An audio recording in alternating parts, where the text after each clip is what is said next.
exchange greetings to one another by saying, naimbang kabiga. Naimbang kabiga. So, tama po si Father, kung po ay galing sa Cebu City, our dialect is Cebuano. And we've been pastors for many years, but because of the divine intervention, with Mary's intercession, we are now happy and joyfully serving the Lord in the Roman Catholic Church. Amen.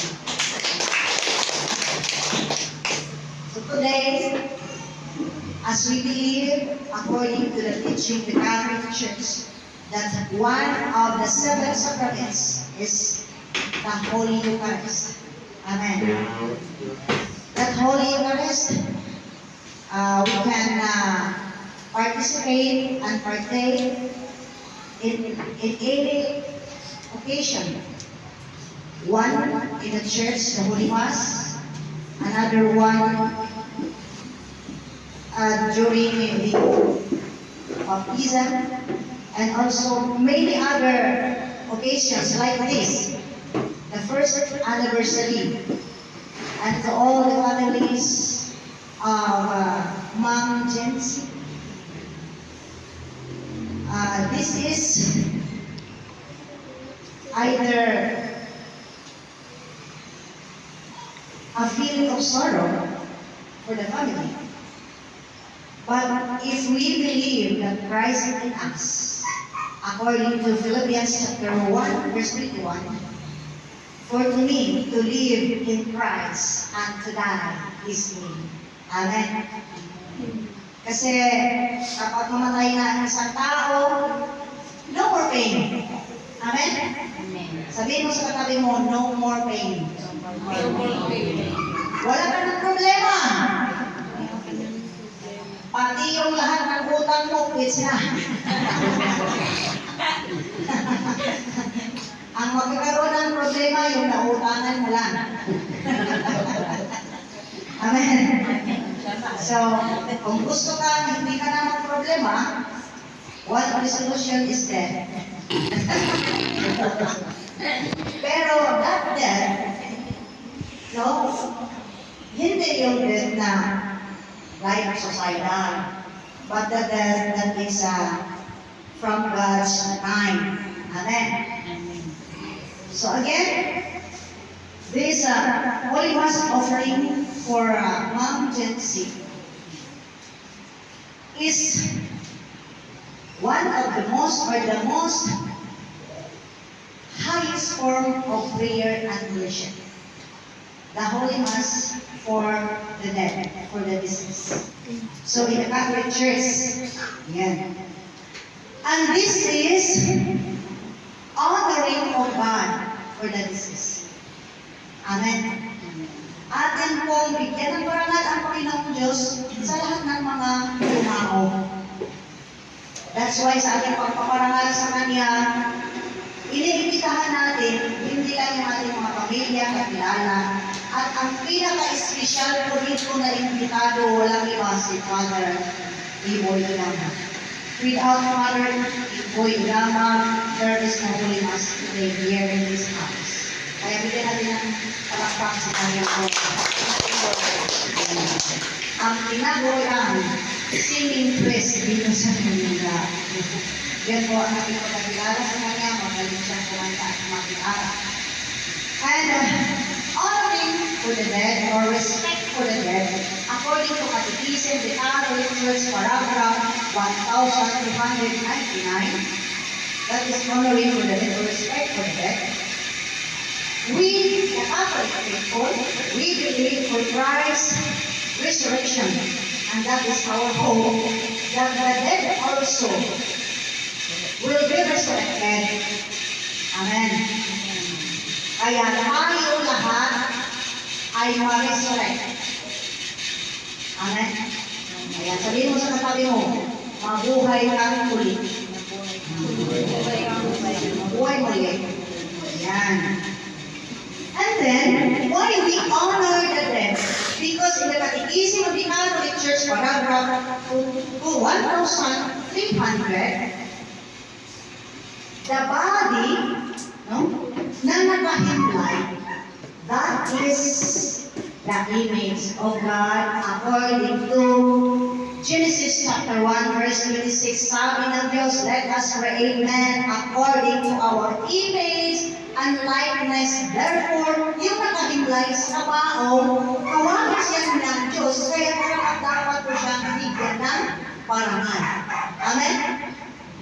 Dahil yung nakahimlay sa ilalim ng kabao, image ng Diyos, kawagis ng Diyos. Kung kawagis ng Diyos, sagrado.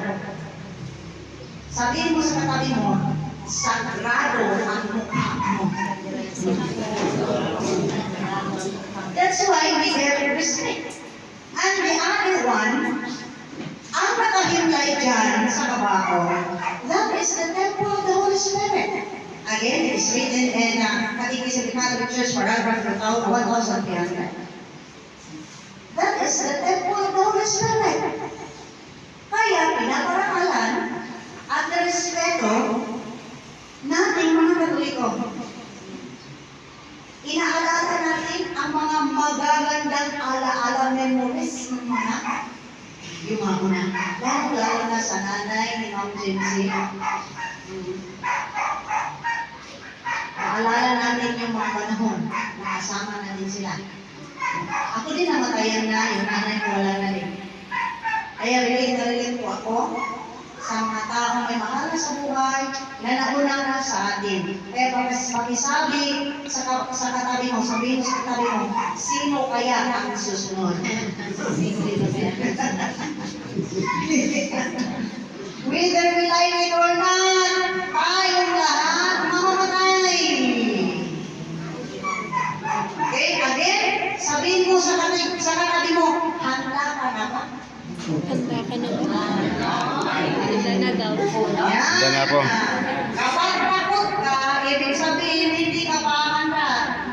Lahat ng takot, paas kamay.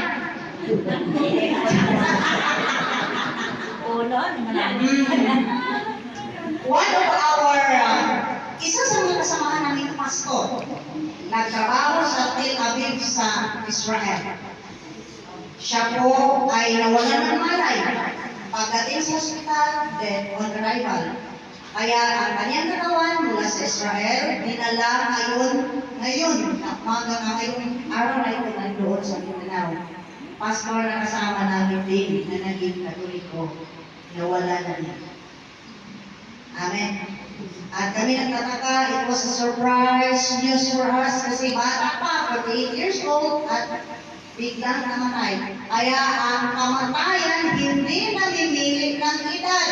Bata, matanda, senior citizen, junior citizen, mataba, payan, pangit, guwapo, Walang ipin. kahit kuripot. Pero ang matagal daw mamatay ang mga kapagbigay. Amen? Matagal mamatay ang generous. Bakit? Yung generous ba? Matagal mamatay. Kasi ang Panginoong Diyos ang maghanap ng paraan para kahapon buhay na marami ka pang matulungan.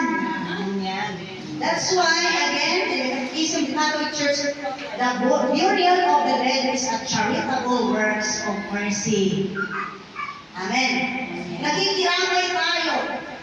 Maliban sa ating pakikiramay, nagbigay tayo ng kape, ganito, ganyan. Tumulong tayo, amen? Hindi lang tayo tumulong para ubusin ang pagkain. Tumulong tayo sa kanila, nakikita lang bakit. Because whether we like it or not, this is their time now. Kaya nga, the message of this first anniversary, yan, ang mensahe ko dyan, dapat unang-una, paghandaan din natin ang ating kamatayan. Amen. And then, this is one of the reasons why I become Catholic. Because in our teaching, dead or deceased person is no longer important. Hindi po importante sa amin, hindi mahalaga sa amin ang patay. Pagkatapos kasalan ni Pastor, ibig, wala na. Kaya ako'y may ebidensya na hindi talaga mahalaga sa amin ang patay ay ang puntod mismo.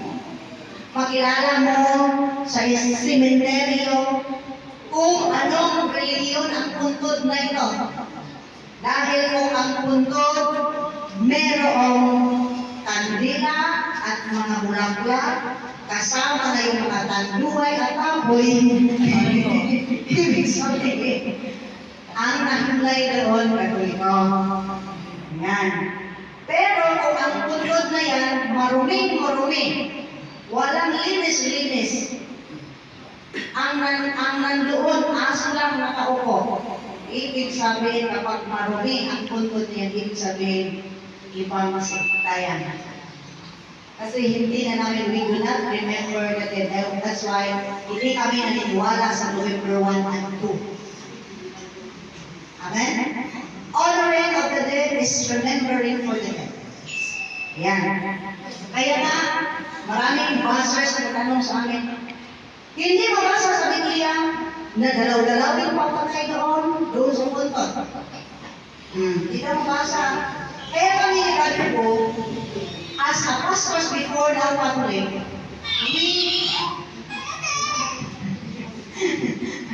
we prefer ang amin pong ini-entertain, we can entertain dialogue but never to debate.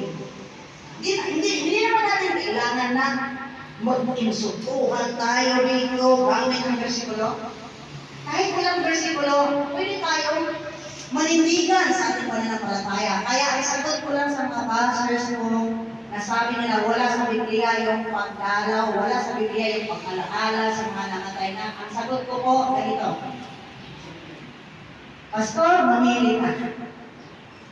Tayo ang dadalaw sa patay or ang patay ang dadalaw sa atin. Simple as that. Amen? Kaya huwag natin hintayin na magpaalaala sa atin ang mga patay sa ating panaginip. Kung maaari, kung mahal na mahal mo ang iyong ako, pupunta ka sa simbahan at mag-offer ka na mas intention for the soul of the beloved one. Punta ka sa simbahan. Yan po ang right perspective sa mga Katoliko. Mag-alay na dasal punta sa simbahan. Kaya ako'y nagiging Katoliko dahil dito sa remembering for the dead. Kasi binigyan natin ng alaala, binigyan natin ng respeto, kasi yung mga mahal natin sa buhay, that is the image of God and the temple of the Holy Spirit. Magandang umaga po sa atin.